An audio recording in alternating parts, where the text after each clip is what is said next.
ஒரு கார்த்திகை மாத கருக்கிருட்டு. செங்கல்பட்டிலிருந்து படப்பிடிப்பை முடித்துக்கொண்டு எம்ஜிஆர் அவர்கள் நடுநிசி 12 மணி வாக்கில் காரில் வந்து கொண்டிருக்கிறார். கண் விழித்தவாறே தனது காரில் எம்ஜிஆர் அவர்கள் வந்து கொண்டிருந்த பொழுது வழியில் போலீஸ் உடையில் நின்ற ஒருவரை பார்க்கிறார். எம்ஜிஆர் அவர்களின் கார் அவரை கடந்து செல்கின்ற போது எம்ஜிஆர் அவர்களின் நெஞ்சில் பொறி தட்டுகிறது. ஆள் நடமாட்டமே இல்லாத இந்த அர்த்த ராத்திரியில் அந்த போலீஸ்காரர் பஸ்ஸுக்காக காத்து நிற்கிறார் என்பதை எம்ஜிஆர் அவர்கள் புரிந்து கொள்கிறார். உடனே தனது டிரைவரிடம் காரை நிறுத்த சொல்கிறார் எம்ஜிஆர். கார் பின்னோக்கி வருகிறது. போலீஸ்காரரின் அருகில் காரை நிறுத்தி கதவை திறந்து ஏறுங்கள், எங்கே போக வேண்டும் என்கிறார் எம்ஜிஆர். பரவாயில்லை, நான் பஸ்ஸிலே வந்து விடுகிறேன் என்கிறார் அந்த போலீஸ்காரர். நேரமாகிவிட்டது, இனி இந்த ரூட்டில் பஸ் கிடையாது, ஏறிக்கொள்ளுங்கள் என்று எம்ஜிஆர் அவர்கள் வலுக்கட்டாயம் செய்ய போலீஸ்காரர் வேண்டா வெறுப்பாக ஏறுகிறார். காரின் உள்ளே லைட் போட்டு சாப்பிட்டீங்களா என்று கேட்டுக்கொண்டே தனது சீட்டுக்கு பின்னால் இருந்த பிஸ்கெட் பழங்களை எடுத்து கொடுக்கிறார் எம்ஜிஆர். இப்படி ஓசியில் பயணம் செய்வதே எனக்கு உடன்பாடில்லை. இன்னும் நீங்கள் உண்ண சொல்லி வேறு என்னை இழிவுபடுத்தாதீர்கள் என்று போலீஸ்காரர் மறுக்கிறார். எம்ஜிஆர் அவர்கள் பூரிக்கிறார். இருப்பவனிலிருந்து இல்லாதவன் வரை படித்து பதவியில் இருக்கும் எத்தனையோ பேர் எனக்கு அது வேண்டும் இது வேண்டும் என்று எம்ஜிஆர் அவர்களிடம் வேண்டியதை பெற்று செல்கிறார்கள். ஆனால் சாதாரண பொறுப்பில் இருக்கும் இந்த போலீஸ்காரரின் நேர்மை எம்ஜிஆர் அவர்களை மெய்சிலிர்க்க வைத்துவிட்டது.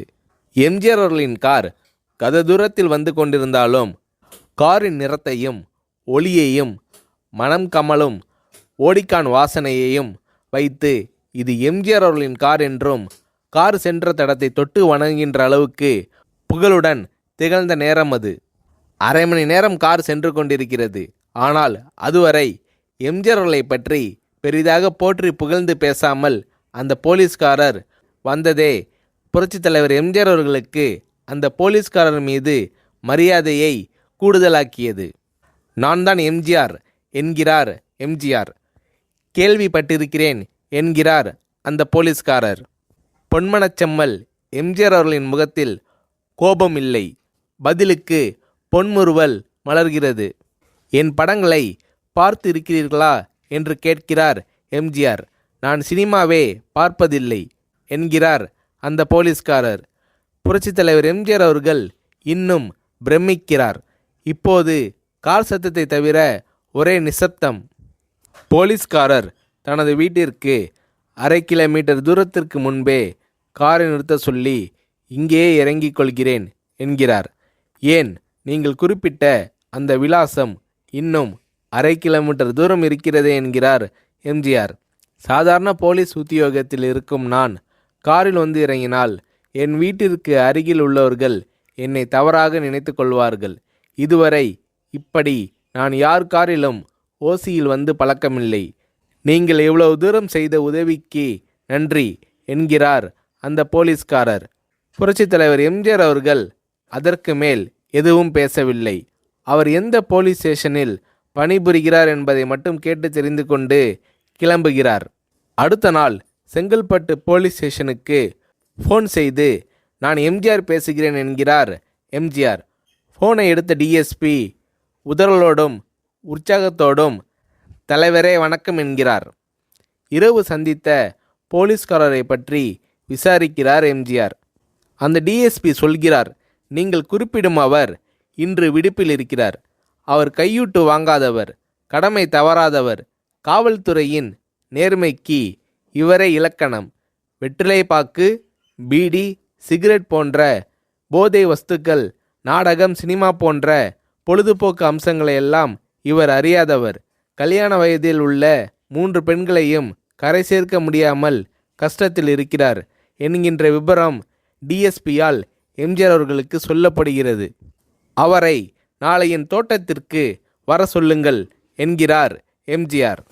கேட்டுக்கொண்ட டிஎஸ்பி உங்களோடு ஃபோனில் ஆளுக்கு ஒரு வார்த்தை பேச இன்ஸ்பெக்டர், சப் இன்ஸ்பெக்டர் உட்பட எல்லோரும் ஆசைப்படுகிறார்கள். ஃபோனை அவர்களிடம் கொடுக்கலாமா என்கிறார்.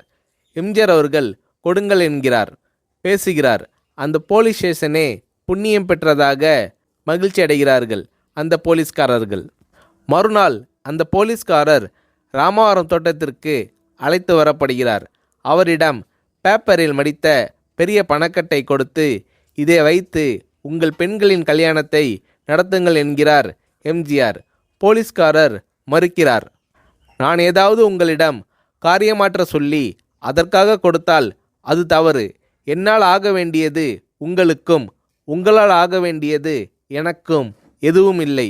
நான் உங்கள் கூட பிறந்த ஒரு சகோதரனாக நினைத்து கொடுக்கிறேன், பெற்றுக்கொள்ளுங்கள் என்று சொன்ன பிறகு கேட்டும் கூட கிள்ளி கொடுக்காத கனவான்கள் வாழும் இந்த உலகில் ரோட்டில் நின்றவனை அழைத்து சென்று அள்ளி கொடுத்த எம்ஜிஆர் அவர்களின் கருணையில் நெகிழ்ந்து போய் பெற்றுக்கொள்கிறார் அந்த போலீஸ்காரர்.